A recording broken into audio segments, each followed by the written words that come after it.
This is video 1 as we upgrade the cooling on my Roush Gen 1 Raptor. Hey guys, Hallie with Keep It Dirty Off-Road. This video series is the start of our cooling upgrades to solve my overheating issues on my Gen 1 Raptor. Engine cooling has actually been fine with the truck. I've actually been having problems with transmission cooling. Stock, the Gen 1 Raptor's transmission cooler is very small and it's very common for the transmission to overheat under load. My truck though, is not stock. She is Roush supercharged. She is running on 37s. Soon she'll be running 39s. Stock these come with 35s, plus all the load I carry in the back.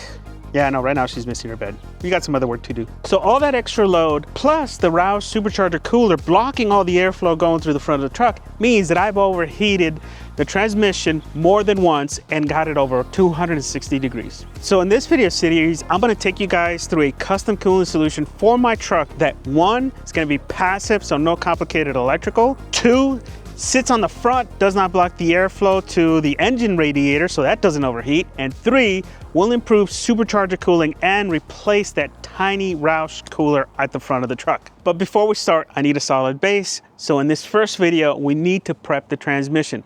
I don't mess with transmission maintenance, so I called in a professional.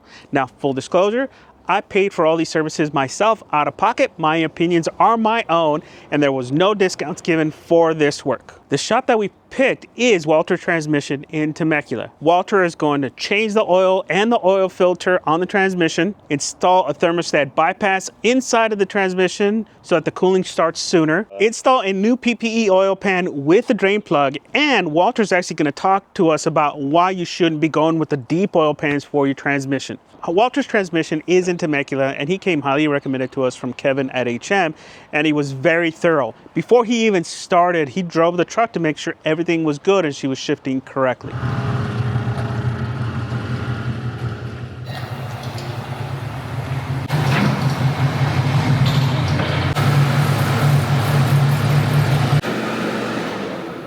How'd she do? It works good. Right. Everything seems to be great. No slipping or anything, right? No slipping, no nothing. Everything's working good. Yeah, upshifted it, downshifted it. Yeah, so now we're gonna race it up and let it cool down for a minute. Yeah, everything looks good.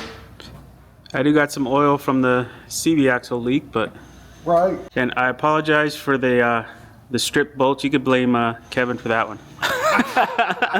Where at? Right here. These right here. See how we were scraping pretty badly? Oh, yeah. Yeah, the first setup we were a little too low with 37s because he's used to building 40 trucks. Right. So, yeah. I'll give him a call and let him know. Yeah.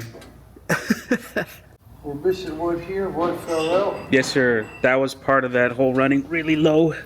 Right. And I think I hope that's the oil remnants from this because we didn't get a chance to clean it all. We just did a quick swap yesterday and didn't clean it all up yet. All right, sounds good. Truck looks good Yeah, under here. everything else looks okay. Typical old truck stuff. Yeah.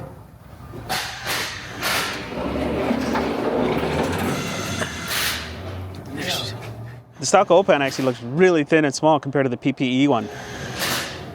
Now the PPE pan that we picked actually only adds about 2 quarts of additional oil. We did not go in with a deep pan, and Walter tells us why right here.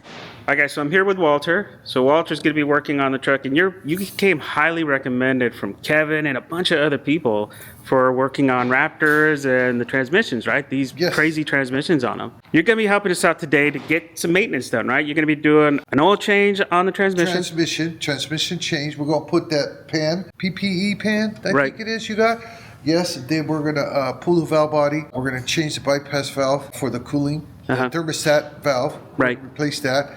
And then drain all the fluid, put a new filter, put it all back together, and make sure everything's good. Now, you said something interesting yesterday about the oil pan and going too deep of an oil pan. Can you talk really quick about that and why you don't recommend it? So anyway, so this truck or any truck, Chevy, Dodge, they're designed to hold a certain amount of oil, to flow a certain amount of oil through the cooler lines up to the cooler and back. So once, guys, there are pans that are really extra deep, and that'll hold extra oil, so that means extra cooling.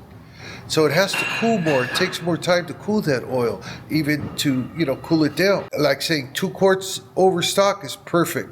That's my belief, and I've tried it and it works, you know, but you just put something like that on, bigger cooler, and you'll be fine. It's just like if you're looking at a trophy truck, they got stock transmission pans on them, but they got 2 big coolers on top of the truck. Active cooling, right? With Yes. fans and everything. Yes, so that's what you look for, just more cooling. So yeah, guys, don't install a deep oil pan on your Raptors, or any truck for that matter. Even with upgraded coolers, the extra oil means that it will take much longer for that oil to cool. Even with the larger cooler, the truck is still flowing oil at the same rate and cannot cool the additional oil fast enough. It's made worse on an off-road truck, so Walter recommends sticking to stock volume and only increasing by a max of up to 2 quarts. Focus more on increasing the size of your coolers and adding active cooling of some sort. That's it.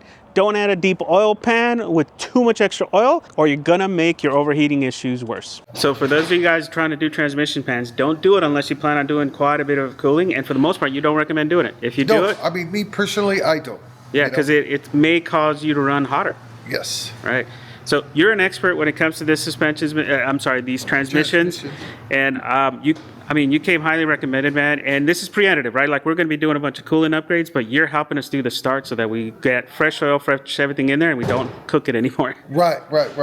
So thank you, Walter, for all the help, sir. And we'll be back here in a couple hours, guys, and hopefully she's all done. All right, that's good. Thank you. Thank you, sir. Bye. Now, after a few hours at the shop, the truck was done, but not without a few surprises. First off, the transmission mount had to be replaced. They found the broken mount because accessing the real bolts was actually super tight. That's kind of good that they have it set up like that, so when it fails, it doesn't break off.